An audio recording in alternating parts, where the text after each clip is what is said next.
नमस्ते बालकों, मैं आचार्य रामप्रसाद सैनी उच्च माध्यमिक आदर्श विद्या मंदिर विवेकानंदपुरम में आप सभी भैयाओं को कक्षा 8 में विज्ञान विषय में पाठ 15 कुछ प्राकृतिक परिघटनाएं भाग भाग भाग 3 कुछ प्राकृतिक परिघटनाएं भाग 3 का अध्ययन कराने जा रहा हूं। बालकों, जैसा कि आपको मालूम है, हमने पिछले वीडियो में अध्ययन किया था कि विद्युत आवेश कितने प्रकार के होते हैं। आपने ध्यान किया होगा कि विद्युत आवेश 2 प्रकार के होते हैं। एक तो धन आवेश होता है और एक ऋण आवेश होता है।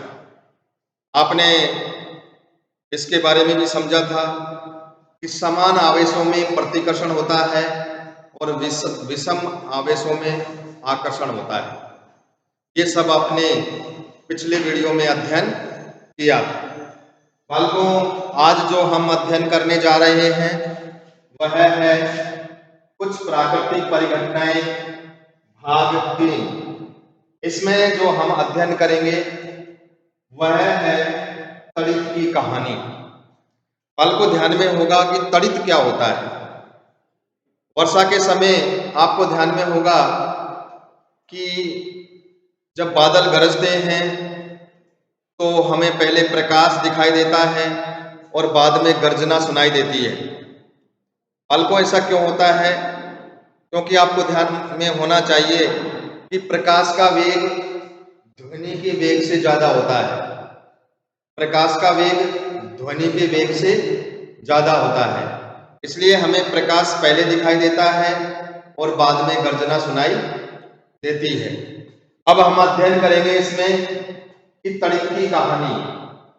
बादलों के ऊपरी किनारे के निकट धनावेश एकत्रित हो जाते हैं।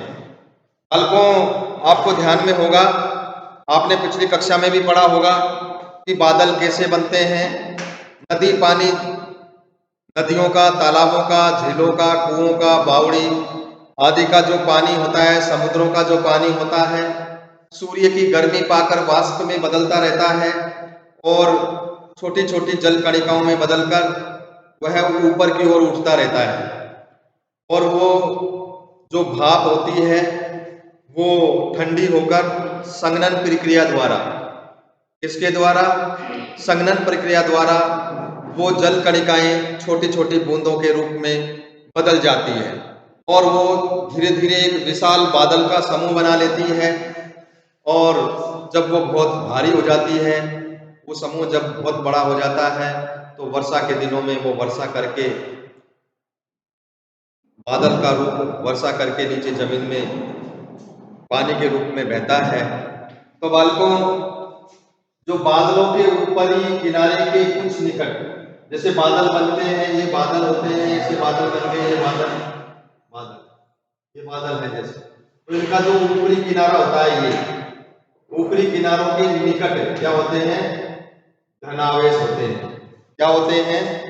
धनावेश होते हैं। बादलों के ऊपरी किनारों के निकट धनावेश होते हैं और ये धनावेश एकत्रित हो जाते हैं तथा ऋणावेश बादलों के निचले किनारे पर संचित हो जाते हैं। और ऋणावेश कहां पर संचित होते हैं? निचले किनारे पर, यहां पर भी ये क्या संचित हो जाते हैं? ऋणावेश। ऊपर तो कौन से आवेश संचित होते हैं? धनावेश।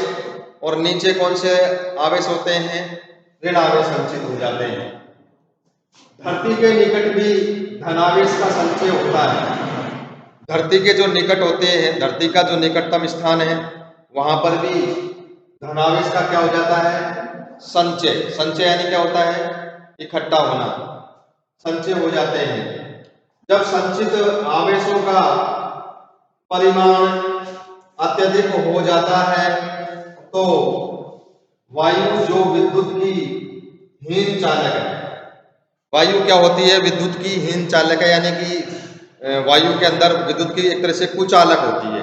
बहुत कम चालक है, हीन चालक। हीन चालक है, आवेशों के प्रवाह को नहीं रोक पाती है।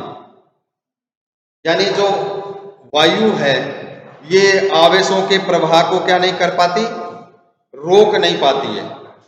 ये आवेशों के मध्य किसका कार्य करती है? वायु पर्दे का कार्य करती है। पर्दा क्या करता है?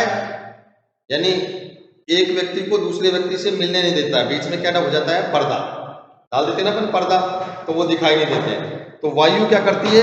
जो बादलों के आवेश होते हैं उनके मध्य क्या कर किसका कार्य करती है? एक पर्दे का कार्य करती है। ठीक है ना? तीन चालक है, आवेशों के प्रवाह को वे रोक नहीं पाती है। ऋणात्मक तथा धनात्मक आवेशों के मिलते हैं, ऋणात्मक और धनात्मक आवेश मिलते हैं और प्रकाश की चमकीली धारियां तथा ध्वनियां उत्पन्न होती है। भाई ऋणावेश और धनावेश, ये आवेश कौन से हो गए? सम प्रकार के हैं कि विषम प्रकार के? एक तो धनावेश है और एक ऋणावेश है। तो विषम प्रकार के आवेश हो गए ना, एक तो धन को दूर भगाता है और ऋण को दूर भगाता है। लेकिन धन और ऋण मिलते हैं तो दोनों क्या हो जाते हैं? यानी आकर्षित हो जाते हैं, चिपक जाते हैं। समान आवेशों में तो प्रतिकर्षण होता है और असमान आवेशों में क्या होता है? आकर्षण होता है। ठीक है ना? तो आकर्षण के कारण क्या होता है? वो एक दूसरे से मिलते हैं और वायु के जो पर्दा है उस पर्दे को भी वो पार कर जाते हैं। और घर्षण के कारण, घर्षण यानी होता है रगड़, रगड़ के कारण उनमें क्या होता है? धारियां बन जाती है। आपने देखा होगा जब पत्थर को पत्थर से रगड़ते हैं रात्रि के समय बचाते हैं तो क्या होते हैं?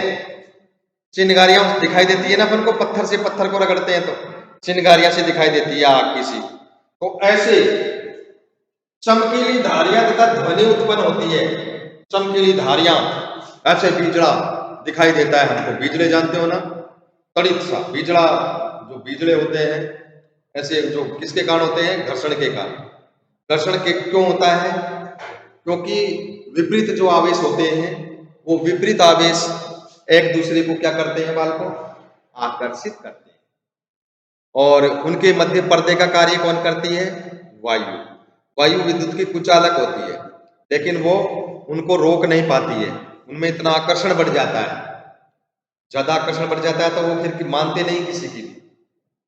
मानते हैं क्या? बताओ, नहीं मानते। ऋणात्मक तथा धनात्मक आवेश मिलते हैं और प्रकाश की चमकीली धारियां तथा ध्वनि उत्पन्न होती है। इसे हम तड़ित के रूप में देखते हैं। इसे हम किसके रूप में देखते हैं बालकों? तड़ित के रूप में देखते हैं। तड़ित जानते हो ना? गर्जना होती है, बिजली गरजती है, तड़ित उत्पन्न होती है। इस प्रक्रिया को विद्युत विसर्जन कहते हैं। क्या कहते हैं? विद्युत विसर्जन। इस प्रक्रिया को हम विद्युत विसर्जन कहते हैं। तो बालकों, आज के इस वीडियो में हम तड़ित की जो कहानी है इसका अध्ययन हमने किया। आप ध्यान से इस चीज को समझेंगे, समझने का प्रयास करेंगे, और यदि आप ठीक प्रकार से इस वीडियो को देखेंगे तो ये वीडियो आप लोगों के लिए बहुत ही अधिक लाभदायक सिद्ध होगा। मैं आपसे यही आग्रह करता हूं कि आप बार बार इस वीडियो को देखें और हमारे इस चैनल को सब्सक्राइब करें। धन्यवाद। जय हिंद, जय भारत।